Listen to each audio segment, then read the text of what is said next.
laboratoires de biologie médicale peuvent-ils dynamiser leur croissance et préserver leurs marges malgré de fortes contraintes réglementaires?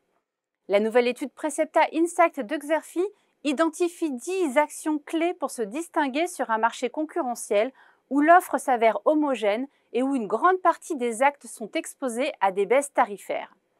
Les experts de Xerfi mettent en évidence les stratégies à conduire face à l'encadrement restrictif des prix des analyses remboursées.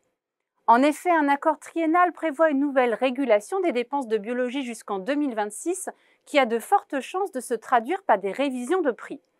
Il est également essentiel que les réseaux de laboratoires engagent des mesures novatrices pour réduire les coûts de traitement des échantillons afin de préserver leurs marges après le pic d'activité lié aux tests PCR. Le secteur doit aussi améliorer l'expérience des utilisateurs lors de leur visite dans les centres de prélèvement dans le but de se singulariser, d'attirer et fidéliser davantage de patients et gagner de nouvelles parts de marché. Dès lors, comment les laboratoires peuvent-ils concrètement se différencier sur un marché très encadré?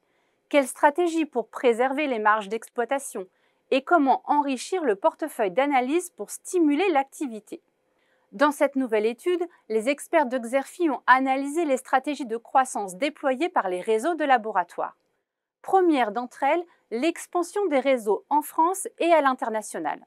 B2A qui cible les petites villes en France ou SYNLAB qui se renforce en Europe et en Amérique latine en sont l'illustration. Deuxième axe, les investissements dans les capacités et l'optimisation des process des laboratoires. L'étude revient ici sur les cas d'Unilabs qui investit dans un nouveau plateau technique de 2000 m² dans les Hauts-de-France ou de Cerba Healthcare qui regroupe 3 entités sur un site unique.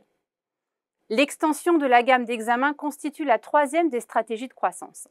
On assiste à la montée en compétences des laboratoires de routine dans la biologie spécialisée, à l'engagement des grands réseaux de la biologie spécialisée dans la biologie de routine et à l'extension de l'offre d'actes non remboursés. Tel est le cas de SYNLAB qui étoffe son catalogue d'analyses non conventionnées. Enfin, d'autres leviers sont activés afin d'encourager une croissance rentable des réseaux de laboratoires.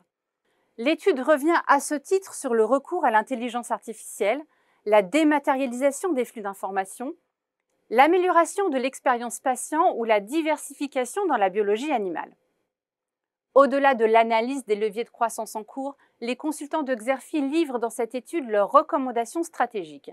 Ce rapport intègre également une analyse des dynamiques concurrentielles en cours et à venir, l'analyse détaillée des évolutions réglementaires, ainsi que des prévisions exclusives sur l'activité et les marges d'ici 2026.